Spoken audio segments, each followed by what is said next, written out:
Hey guys, welcome back. Tisha here, back for our first Sister Wives season 14 review. At this point, the Browns are slowly spending less and less time with each other, and I can easily see why they are where they are now. Cody has been lying in his family's face, forcing bad decisions on the entire family, and then expecting them to fix the multitude of problems that that his decision has caused them. Go ahead and do me a favor and hit the like button as we begin, because I got some things to add here for this episode. So the episode begins with flashbacks, one of which we see Cody saying that for 3 years, he's been telling his wives that he wants to leave Vegas, that they need to leave Vegas. I do not believe that it has been 3 years. I believe that this is a lie. I say that maybe he gave them a year, but I know he didn't give them 3. Because as I've said in previous episodes, if he had given them 3 years, they would have been talking about it more. And other kids like Maddie and her husband wouldn't have moved out there knowing that they were about to go. So we're in Flagstaff. It's day 2 of the move. We are at Janelle's house with what is left of the Brown family, because we know that the older kids went back the previous day. So they're unloading Janelle's boxes. It is raining and Mindy has nothing in her hand because her main focus is the leash that is attached to the backpack that is around Ariella. I understand that you have to do what you have to do in order to keep your kids safe, but there's something about that backpack that drives me nuts.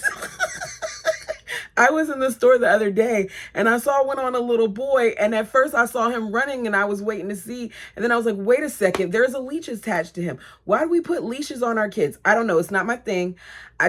Whenever I see it, I'll be like, I held my child's hand. But do what you got to do. Just a little bit of judgment here, not a whole bunch. TLC makes a point to show us that it's pouring rain, even though we know it's pouring rain because they make reference to it and we see it a bunch of times. Maybe it was because they wanted us to see just how miserable this move was. So Cody lets us know that he still has to help unpack Mary. They still have more to do at Robin's house, and they still have things to do at Christine's, but Christine's home is not closed as of yet. I don't understand how much things both Robin and Mary had that they seem to be the one with the most items. Maybe it makes sense for Robin because Robin does have multiple kids, but Mary needs to learn how to unload a little bit. I get she has a business, but she even had a lot of things before the business. So they're all over the city. And Cody lets us know that at this point, it's a little spooky because they're living far apart from each other and they're in a desperate scramble. He's not sure if they ever lived this far apart. And it's obvious that they did not think about how much them being so far apart would affect the children. I said it before, and some of you all did as well. If it was an issue in Vegas when you were just a mile apart from one another, then what is it going to be when the closest anyone is to each other is 15 minutes? That should let you know this would be a problem. We don't now want to hear about all of their worries about the distance and their concerns because they all knew that this would be an issue. Cody says that the family took a huge gamble by leaving Vegas, but the move had to happen because, as the bird lets us know in confessional, the kids were being exposed to some bad stuff at school. I mean, how bad was it really? I understand that they had that, incident, and I'm calling it incident for the purposes of filming, out at the concert. And I'm devastated for, the lives that were changed from that day as well as lost. But don't act like this can't happen everywhere, because it does happen in small towns, just like it does in large ones. But they hope that this will be a better situation for the family. And he lets us know that they put everything on this move. As they're moving in, Cody is complaining about a lot of stuff. He is looking at Janelle's house and they're all making note that it's smaller, but he's complaining that she doesn't have a pantry and he's complaining that it's a lot smaller. They were supposed to downsize, so yes, it is smaller. Unlike some of your other wives, it seems like Christine and Janelle, maybe Mary, depending on where she lands, follow directions. And it seems like some of the wives are more frugal than a lot of the other ones. The kids are doing their best to go with the flow. Gabe has the biggest room in his mother's house, and he jokingly talks about, his reading nook and how this is where he's going to be. And as he goes to sit down, we realize that his reading nook is by a bookshelf in the room, but it's a kid-sized table. And he sits there, trying to just embrace the situation because here he is. Cody tries to make him feel better by saying that this room is bigger than any of his wives' masters. Oh, joy, that's really something to celebrate. I mean, he doesn't care about all of that. We're then reminded of how hard this move has been for Gabe, how he still doesn't want to move. That, according to Gabe, the August rain is nice and it doesn't seem like a bad place to visit, but he doesn't feel like it's somewhere where he's meant to live. He feels displaced. And I can understand him feeling displaced because in essence, he kind of is displaced. You out of nowhere have been moved to this area that you're unfamiliar with, that you never visited for whatever reason you didn't visit. We'll get into that in a few. But it's a difference for him. Cody says all the kids except for Gabriel have seen Coyote Pass. And once the kids saw the land, that they're going to live on, that they seem to warm to the idea. And I said, okay, the land that y'all own, the land that y'all are going to live on, yet you never lived on it. He took those kids to Coyote Pass as a form of bribery because it's always some type of angle when it comes to Cody. It's always some type of end game. You bargained this situation to try to make the kids feel happier about it, knowing that you were not going to build on that land anytime soon, if at all, given the information that has now come out about that property. Cody reminds us that Gabriel had refused to come to Flagstaff prior to the move. He says that as if, Gabe wasn't working and that he didn't have a girlfriend and he didn't have friends or athletics or things that he was doing that didn't allow him to go. So I hate the way that he says it, but he's always trying to make it seem like Gabe really wanted to hate this place. I think that Gabe just really missed what was. So it's raining so hard that they cannot complete Janelle's move because Janelle doesn't want soggy boxes. So we're reminded that this whole situation is a change in their culture, and the family will be at risk if they don't work on making time for each other because they're going to be so spread apart. No kidding. That is what was said all along. So Mary suggests that they go to her house because she has a garage that they could pull the truck right up to. We find out that the house is 15 minutes from Robin's and another 15 to 20 minutes from Janelle. Janelle says, what if we can't pull this money together or pull things together for the property? She's sorry, but she's one of those people who, thinks of this. And Cody doesn't like the thought of that because that sounds pessimistic, but that is their reality. The reality is that they overextended themselves, that they weren't ever ready, and that if they were to put a bid on something, the bid should have been the Cottonwood, where they were 10 minutes from the town and where they wouldn't have had to build an infrastructure because one was already in place. They would have had to knock down some additional trees possibly, but they wouldn't have had to do as much as they have to do on Coyote Pass, and they could have actually built their homes. So we see them arrive at Mary's rental. The rain has mysteriously cleared up now that they're there. As soon as Isabel sees this house and the shape of one area of it, she says, can we have sleepovers here? And Mary's like, that room that you're looking at is actually the guest room. Of course you can. Which shows that Isabel and Mary maintain their relationship. Because why would she want to have sleepovers at Mary's if they weren't close? That further shows that Robin knew exactly what she was doing when the family came in town several years later after leaving, and Isabel was there, and she did not contact Mary to let Mary know. Because here Isabel is wanting to spend quality time with Mary. Mary seems excited about this house, as does Cody. As soon as you open the door, you hear him saying, "That's just cool. Look at how cool that is. Look at how cool." Is this an act? Probably, but he does for once seem enthusiastic. At this point, they've been married for 28 and a half years. Cody wasn't sure of the number, but he wasn't sure of the number between him and Janelle either. The only one that he really seemed to be sure about was the birds, because they kept flashing back to tell us like the marital stories. I'm not going over that. It is what it is. We're reminded again about the stuff that we've heard time and time again. Bottom line is, he met Mary and he felt he wanted to, be in plural marriage. Mary isn't making a room for Leon, but when Leon comes, Leon will be sleeping in the guest room. Cody takes this time to remind us that he does not feel like there should be any shacking up before you are married, despite him enjoying the bird before he was married. Because you are sitting here and you've got so much to say about what Leon does or doesn't do, but you didn't overemphasize this as much with some of your other children. So why do you keep on talking about this with Leon? Seems like there's a different undertone there. You can correct me down below if you feel like I'm wrong.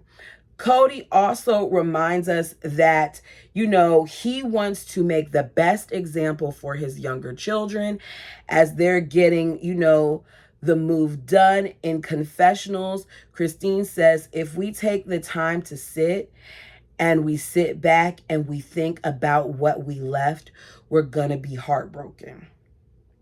I'm sure that once Christine put her head down at night and she was by herself, much like Mary, she probably felt every bit of that heartbreak. The bird says that she doesn't feel like she has the right to feel anything. Cody leans in like this and looks at her like she's crazy. She said, I don't feel the right, because we chose this. It's scary.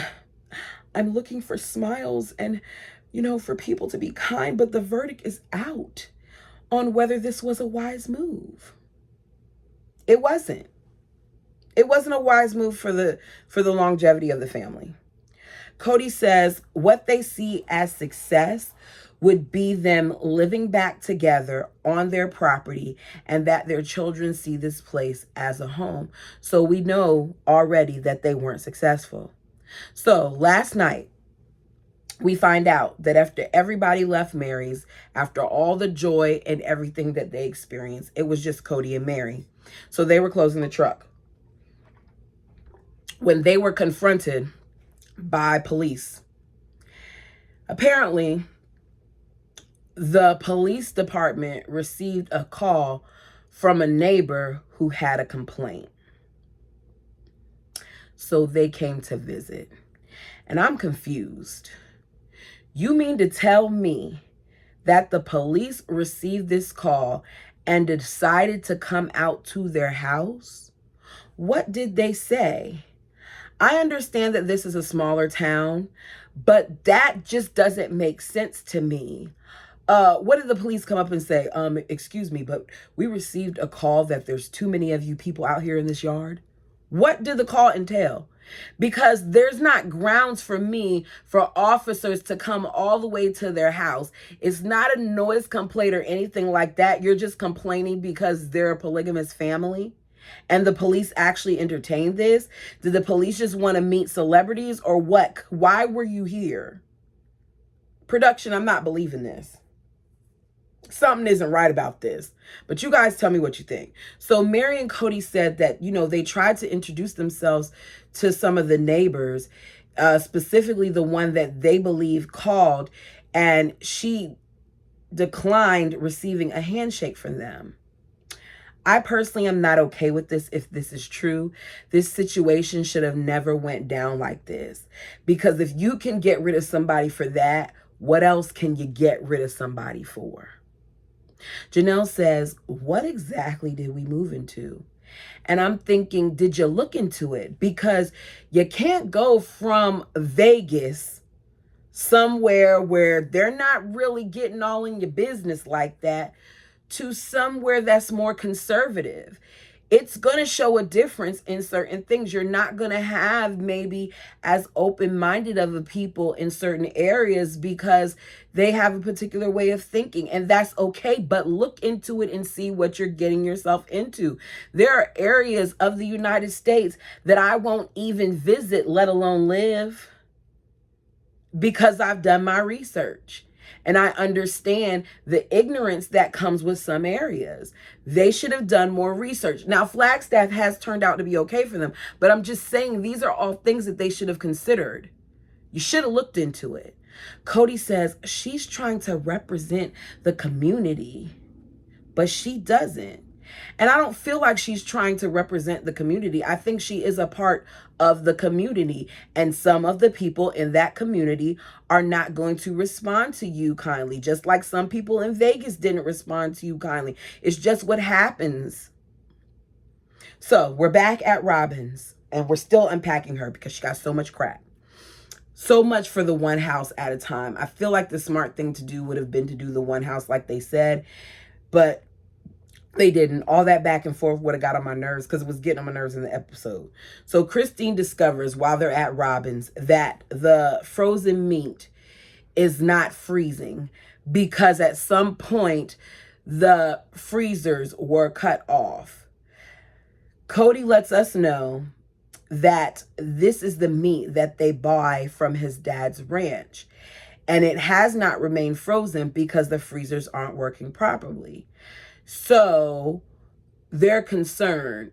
Apparently, it's not too bad. They caught it in time enough where they, instead of losing thousands of dollars, maybe they lost hundreds, but they're good to go. We then see them moving things. And one of the things that I hear Cody say is Solomon's bed is going into Robin's master. So I guess he's still sleeping in her room too.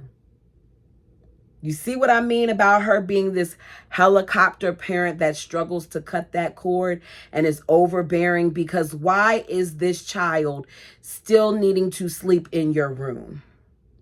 Cody talks about the bird and how, their 16-year gap from his last marriage isn't unusual, that this happens commonly in polygamy. And I feel like that is problematic because the older marriages sometimes go through certain storms. And when you get this new shiny little penny, you enjoy that shiny little penny more than you do the rusty one. Not trying to compare women to that, but I'm just saying Cody has already told us that he likes the honeymoon phase more than what he has went through with some of his other wives. So it's raining again and they stop unloading again. We later find out that the neighbor contacted the owner of Mary's rental.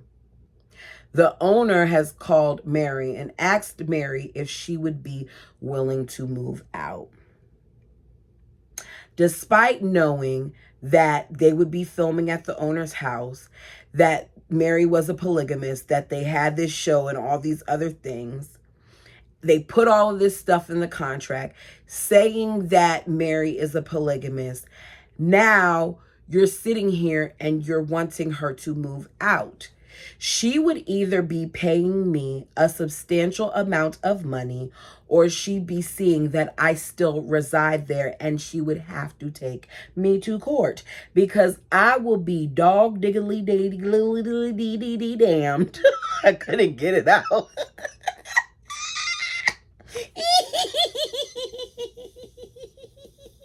I was trying to say because I'll be damned, but I couldn't get it out.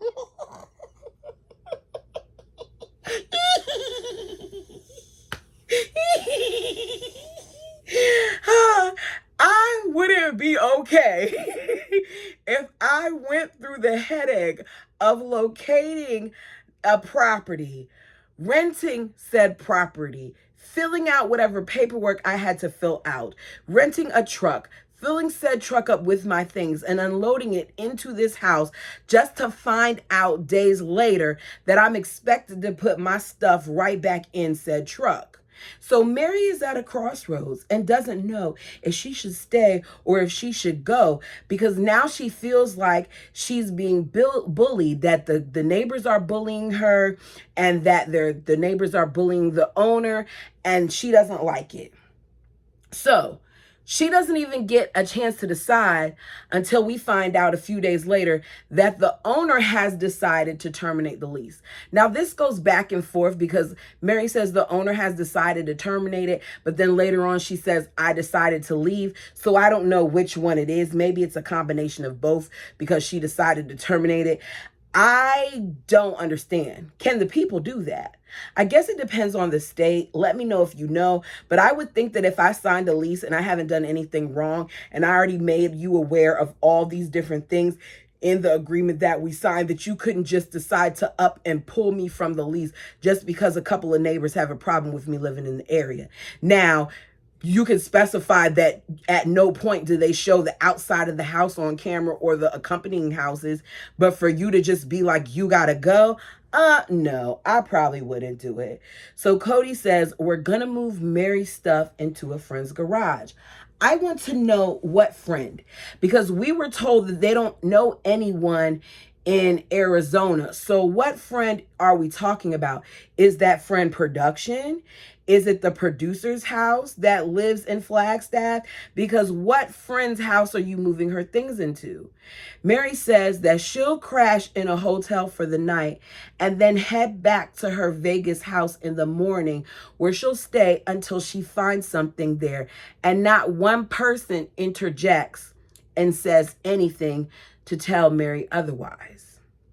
Mary is one person. Why is Mary getting a hotel? There are not one, not two, but three other wives whom she could have stayed with. Why is she getting a hotel? None of them were willing to give her a place to stay, yet they want to sit here and throw culture this and culture that and our culture this in our face. It was for one night. She couldn't sleep on your couch for one night. She couldn't stay in one of the kids' room and they stayed with her and theirs. Robin got all the space in the world. She couldn't stay at Robin's for one night. That alone would have been a sign for me not to stay there or to stay in Flagstaff, because we didn't hear anyone offer for Mary to stay with them. It wasn't put on the table. That's a problem to me. Y'all don't care about each other. This shows division. We see all the family back at Robin's, and Christine announces that she's not homeless anymore, that they've financed her house. It went through. Cody thought that they would be able to, to rent something, but they couldn't find anything, and now they bought this. But Cody says that's fine, because they'll buy it for now, and then what they'll do is when, they're ready to, they'll rent it out later. This house ended up saving Christine, because she was able to show that she paid the mortgage or whatever for the home, even though Cody's name may or may not have been attached to it. And she didn't have to worry about them trying to take that when she left. It saved Christine. Christine did the smartest thing by letting them keep that little portion that she put into Coyote Pass and getting the proceeds from her house sale. So they move in Christine, who we find out has been living out of her suitcase for 12 days. So that's almost 2 weeks, which is safe to say that she probably also spent 2 weeks in a hotel, because it's obvious these people don't like each other. Her family room will be her master. They look at the view in her house, and the bird lets us know that she is jealous because of Christine's view. Christine says that she spoke with one of her neighbors, and her neighbor seemed nice, that the gentleman even said, because she told them about their family and the amount of kids and all that, and he was like, feel free to let them run in my yard as well. I think nice neighbors are good. I know my mom's neighbor, after she had her heart attack and he saw me coming out there a lot and stuff like that, he was like, Whenever you need help doing her yard or anything, just let me know. I have no problem. He ended up trimming the hedges for me, and he did an amazing job. Like, he was great. He was so nice, and he didn't want anything for it. He just was like, I like your mom. She's so sweet. I don't mind helping. She could have told me, you know, and that to me is what I expect for my neighbors to be like. Now, I don't really got that over here. Well, my neighbor upstairs and across the hall is nice, but I'm just saying, like, I feel like neighbors are supposed to be neighborly. All right. So her family room is going to be her master because this house only came with 3 bedrooms and she needs the room. They, as I said, they look at the view. She's jealous. Neighbors, oh, I already said all of that. So Cody reminds us that Christine's family is royalty in their church. That is why he got with her. There was no need to even mention that. If you like to hear more about the story of how he got with Christine, feel free to listen to the audio version on the book. I hope that I don't get copyrighted for the stupid people outside playing the loud music. But this is the joys of my neighbors, as I was just saying. So, her home is a mile away from Coyote Pass. Christine and Mary try to speed things up by splitting up. Cody, like splitting up and having one half go here and another half go here.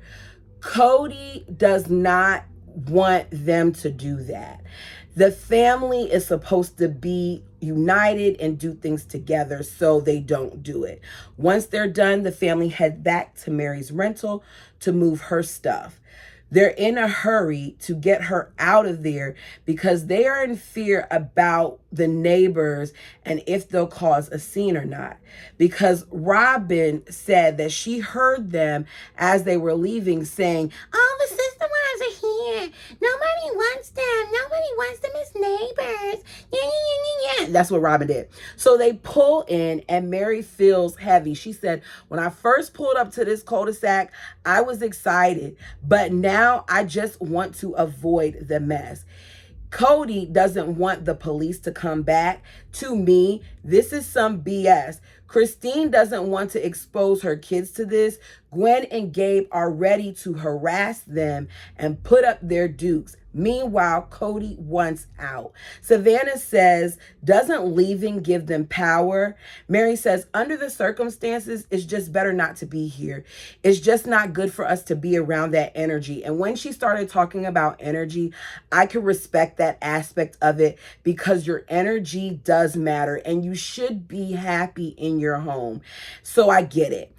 They live in a shiny spot, according to Cody, where love grows. And if people are going to try to hurt and screw that up, then screw them. So the neighbors who have been complaining then decide to come out. One of the neighbors is going as far as to filming them. We're hearing this, but TLC puts up something that says they're filming them, but we didn't get permission to film the neighbors.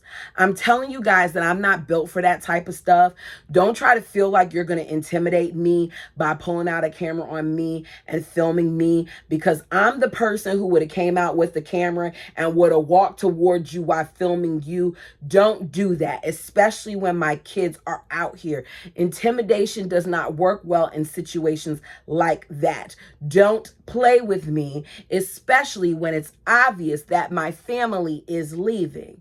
Mary's getting frustrated and she's like, "What do you think we're going to freaking do? Like, what do you think that we're going to do?" You know, Cody's like, "Mary, leave it alone because we're leaving." Cody says the message is basically that they want to intimidate them. Show us that we're not welcome. Don't apply here. Don't come back. They are small-minded people. And I agree for another time with Cody that they are small-minded people because it didn't require all of this. You can be more than okay with saying, "Don't film my home. Don't show my street. Don't do a drone shot of the general vicinity." Things of that nature, I completely understand because technology is serious. You can find somebody just based off of a picture off of the Google photos. So I get why they would be concerned. Satellites and things of that nature are real. I understand it. But to go as far as they are, and it seems like it's just a little like you're being cruel. There's just no point in that. So Mary says, as they kept looking at them and doing things, that she waved at them. She looks at Dayton, is like, I didn't stick up the middle finger at them. Don't worry. So you don't have to do it. And the bird is like, he wouldn't do that. Bird, you don't know what he would do. Because I know when I was young, there's a whole bunch of stuff that I did that my parents didn't know about. So Mary says she wanted to flip them off, but she didn't. They're able to get all of Mary's stuff loaded up before any trouble happens. And that is the end of that scene. Y'all, I'm sorry for whatever commotion that was going on for the last few minutes of this. I hope that it doesn't mess with copyright issues. I'm telling you all, I'm starting to get sick of this because for whatever reason, whenever I film, people want to be a-holes and they want to do stuff like blast their music outside like it's not 9:37 at night. You would think that this would be a good time to film, right? Because you would think that people would be considerate and realize that even though it's summertime, it's late. I don't know. I was always taught that you blast music while you're speeding, like on a highway. You turn it down when you get to a stoplight. You turn it down when you get into a neighborhood. But apparently, everybody hasn't been taught that. Parents, if you have kids out there, adults, if you do this yourself, when you get into a neighborhood, turn your music down. It's just a consideration, you know? All right, let me stop ranting about something that has nothing to do with this show. Please let me know your opinion of this episode. Until next time.